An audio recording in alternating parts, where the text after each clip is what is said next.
Jet International School. За сургуулийн дараагийн 5 жилдээ хамгийн том нэг ажил бол мэдээж бид нар бол манай сургууль маань нэг ийм философитой явдаг. Хүүхэд сургууль дээр happy аз жаргалтай байх хэрэгтэй. Хүүхэд аз жаргалтай байх юм бол багш нар аз жаргалтай болдог. Багш нар аз жаргалтай болох юм бол эцэгчүүд аз жаргалтай болдог. Тэгэхээр бид нар энийг happy school гэдэг нэг юм бид нар сүүлд яриад байгаа. Одоо энийг энэ 5 жилдээ хэрэгжүүлэх чинь. Тэгэхээр бид нар энийг яаж хийх ёстой вэ гэхээр хамгийн түрүүнд бид нар хүүхдүүдэд мэдээ сургаж байгаа сургаад явж байна да. Гэтэл бид нарт цаана хоёр том асуудал үүсчихэд байгаа. Нэг нь бид нар эцэгчүүдээ бас жоохон одоо сурах шаардлага гараад байгаа. Хүүхдээ яаж харс, хүүхдээ яаж ойлгох энэ асуудал гэр бүл нэлээд том асуудал үүсдэг. Энэ дэр бол манай сэл буюу одоо сэтгэл зүйн багш нар маш сайн ажиллаж байгаа. Ирэх 5 жил өшөө зөндөө юм хийх хэрэгтэй болж байгаа. Тэгээ эцэгчүүдийн сэтгэл зүй, эцэгчүүдийн хүүхдээ харилцаа, хоорондын харилцаа их хангалттай биш байдаг учраас энэ талаар нэлээд юм хийгдэх байх. За дараагийн гол асуудал багш нарын асуудал байна. Тэгээ багш нарын бид нар одоо эх 5 жил маш нэлээд өндөр хэмжээ багшийн хөгжлийн асуудал босгод тавьж байгаа. Тэгээ бид нар одоо иргэчид бол одоо багшийн хөгжлийн асуудал Кембрижийн сургуулийн сургалтуудыг оруулах хэрэгтэй. За мөн сургуулийн зүгээс зохион байгуулж байгаа багш хөгжлийн төв гэж байгуулж байгаа. Энэ төвд үндсэндээ нэг 4 хүн ажиллаад энэ багш нарын хичээлийн заах аргын систем, за тэгэл тэр сургалтын тогтолцоон дээр явж байгаа. За багшийн анги удирдах байгаа хэлбэр, багш хүүхдийн харилцааны асуудлыг бол маш одоо өндөр түвшинд гаргахын тулд энэ багш хөгжлийн төв ажиллах юм. За энэ төв бол 7 хоног болон багш нар тодорхой сэдвээр хичээл заана, онлайн болон практик зааргын хичээл заах хэрэгтэй байна. За энд бол 4 том мэргэжилтэй ажиллана. Энэ 4 мэргэжилтний 2 нь одоо гадаадаас ирсэн хүн байгаа. За 2 нь манай сургуулийн захирлууд өөрсдөө хичээл заах явах. Ингэснээр бид багшийг илүү шинэ одоо хөгжлөөр оруулах хэрэгтэй. Яа тэгэхээр бид нар ингээл одоо багш нарт ингээл нэг ном авчираад энэ номоор ингэ заашгүй, ийм хичээл заашгүй гэж орхидог энэ байдаас гараад тэр багшийг илүү нэг онлайн талаас нь илүү практик талаас нь илүү дахин давтан сурах юм асуудлыг тавьж байгаа зүйл. Энэ бол иргэчид нийлийн өндөр түвшинд хэрэгжих ёстой. За тэгээд дээрэс нь бидэрт бол онлайн сургалтуудыг нийлийн хэмжээгээр оруулж ирэх ёстой. Тийм байна.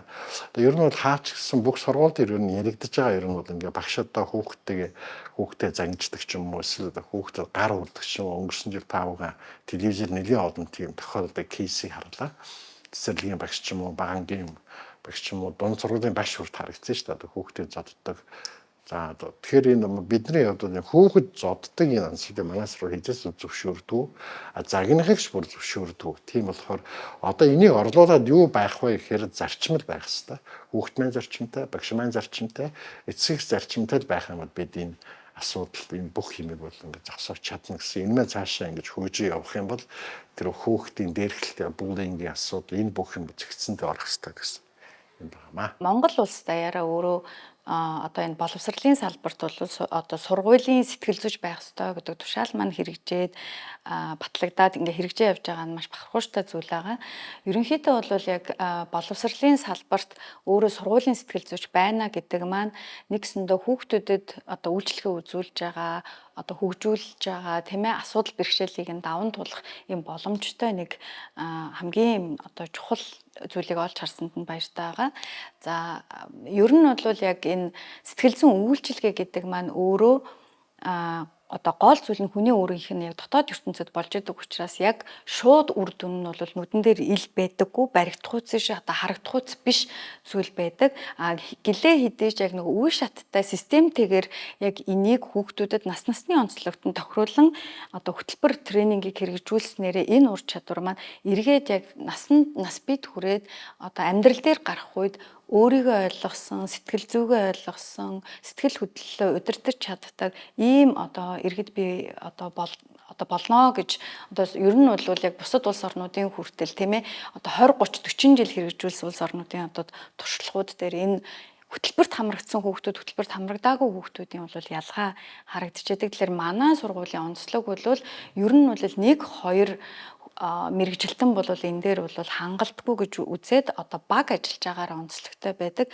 Дээрээс нь нэмээд тренинг хийдэг, онцлогоо хийдэг, зөвлөгөө өгдөг хүмүүс маань өөрөө ялгаатай байдаг. Тэгэхээр тренинг үйлчилгээг одоо яг энэ хөтөлбөрийг хэрэгжүүлж байгаа хүмүүс маань бол илүү тренинг дээрээ бэлтгэгдсэн, мэрэгсэн ийм одоо сэтгэл зүйч багш нар удирдан явуулдаг. Манай сургуулийн хувьд бол ингээд орж ирсэн хүүхдүүдийнхаа тийм ингээд хандлагыг нь нэгдүгээр өөрчлөе, хоёрдугаар ингээ хэлний түвшнийг нь сайжруулъя гэдээ ингээд хичээж байгаа. За энэ нь ямар учиртай вэ гэхээр за манай сургуулийн одоо нэг тийм маш том зорилго байдаг. За энэ нь юу вэ гэхээр бид бол дэлхийн иргэнийг бэлтгэнэ гэдэг юм маш том масын хараатай.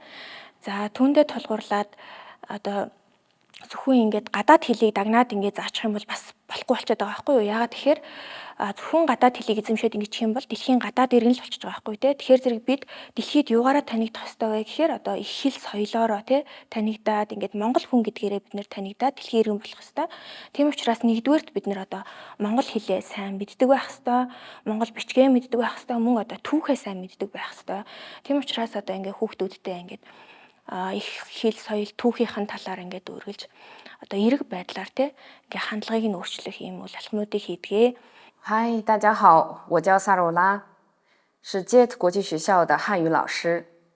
Манай JET олон улсын сургууль нь Монгол чумын хөтөлбөр ба Кембрижийн хос хөтөлбөрөөр хүүхдүүдтэй сургалт явуулдаг. Би хүүхдүүдийнхээ 3 дугаар хэлнээ сонголт хичээл хятад хэлнээ сургалтыг боловсруулдаг багш байгаа. Манай хүүхдүүд маань 6 дугаар ангиасаа эхлэн хятад хэлнээ сургалтын хичээлээр хичээлж хятад хэлнээ бүх сойр мэдлэгээс эхлэн суралцсанаар хүүхдүүд маань 1 жилийн хооронд HSK 1-ийн төвшөнд хүрнэ. Тэгээд үргэлжлэн суралцж 10 дугаар ангиа төгсөхөөр хүүхдүүд маань HSK 3 буюу цаашдаа HSK 4-ийн агсан төвшөнд хүрч болдог.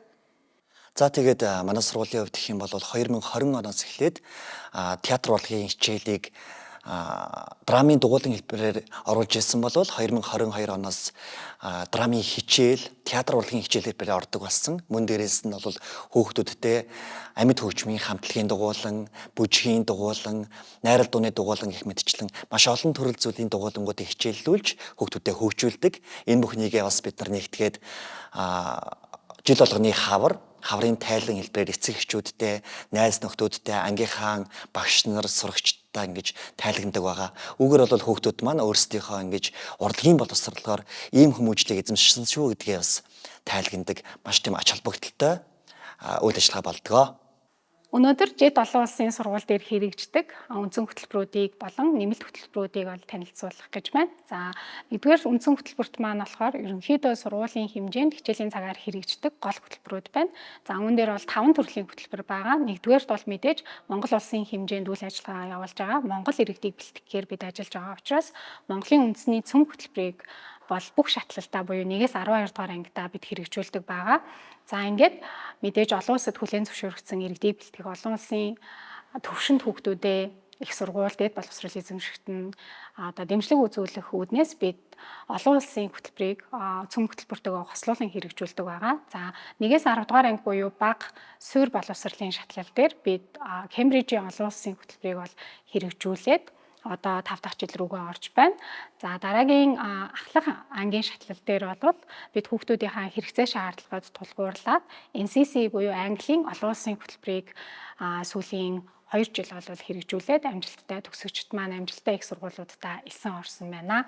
За дараагийн нэмэлт хөтөлбөр маань нэмэлт буюу баяжуулсан хөтөлбөр гэж нэрлэмээр байна. За энэ хөтөлбөр маань бол хүүхд маань тодорхой хэмжээнд тухайн өмнө нь дурдсан хөтөлбөрүүд дээр нэмээд хүүхдүүд өөрийгөө илэрхийлэх урлагийн боловсролыг олж авах. За хөдөлгөөний эвсэлтэй болгох гэх мэт хүчин зүйлүүд дээр үндэслээд бид театр урлагийн хичээл болон бүжгийн хичээлүүдийг үндсэн хөтөлбөртөө оруулаад сүүлийн 2 жил бол мөн хэрэгжүүлж байна.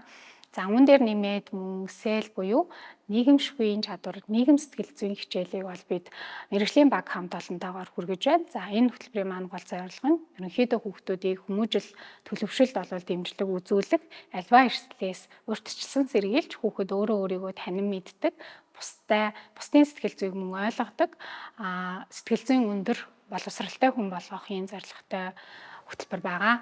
JET олон улсын сургууль нь энэ жил 2 дахь төгсөлтөө хийсэн бөгөөд за бидний үндсэн статистикаас харахад манай суралцагчдын төгсөгчдийн 80% нь гадагшаа ихтэй сургууль суралцаж 20% нь Монголд урддаг. За эдгээр суралцагчид бол маш их амжилтыг гаргасан. Тэгвэл энэ амжилтыг бид нар яаж гаргасан юм бэ? Хизээнээс яаж бэлддэг юм бэ? Энэ бол ганцхан жилийн хөдөлмөр биш бөгөөд энэ нь маш олон жилийн хөдөлмөр явж байдаг. За бид нар ерөнхийдөө 9-10 дугаар ангиудад суралцагчдыг IGCSE гэдэг Кембрижийн олон улсын шалгалтаар бэлддэг бөгөөд за энэ шалгалтыг авснаар хүүхдүүд маань ахлах ангиудаа бас амжилттай сурах үндэс суурь нь болдгоо. 11, 12 дугаар ангиудад хүүхдүүд маань их сургууль бэлтгэх бридж хөтөлбөрөөр түлхүү суралцдаг бөгөөд за энэ бридж хөтөлбөр дээр яадаг вэ гэхээр хүүхдүүдэд англи хэлнээр академик чадварыг түлхүү олгож өгдөг.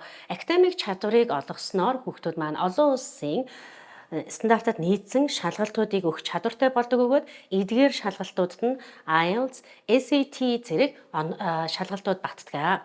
Манай суралцагчид ерөнхийдөө 100% эдгээр шалгалтуудыг өгдөг бөгөөд за эдгээр шалгалтуудыг гол онцлог нь ихтэй сургуульд ямар ч дэлхийн топ ихтэй сургууль суралцах боломжтой бөгөөд мөн эх орондоо ч гэсэн суралцахад ЕШ буюу эсэлтийн ерөнхий шалгалтад оноогоо дүүлцүүлж болдгоороо онцлог байдаг. Ер нь хүүхдийг ихтэй сургуульд бэлтгэхэд ганцхан жилийн хөдөлмөр биш бөгөөд бүхэл бүтэн 12 жилийн хөдөлмөр шаардаж байдаг.